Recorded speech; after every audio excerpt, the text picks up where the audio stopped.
নবমীর বিকেলটা তো দেওয়াই হলো না। আমরা বিকেলে কিন্তু ঠাকুর দেখতে বেরিয়েছিলাম, এই যে সবাই মিলে একদম ঠাকুর যেখানে দেখেছি সেখান থেকে দেখানো হচ্ছে।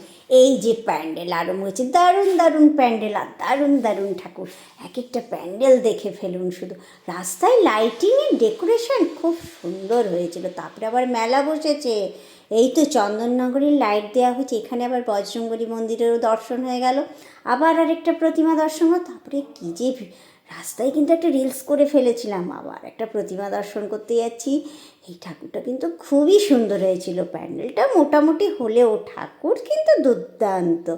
এই যে যেন মনে হচ্ছে মাকে একদম রূপোলি দিয়ে সাজানো, সত্যিই লাগছিল যেন রূপোর গয়না পরে আছে।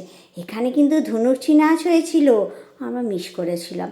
তারপরে আবার বেরিয়ে পড়লাম আরেকটা প্যান্ডেলে। এই প্যান্ডেলে কিন্তু একদম ঢুকতে পারিনি। উমা, পুজোর বাজারে এসেছি, ফুচকা না খেলে হয়, আগে ফুচকা চাই।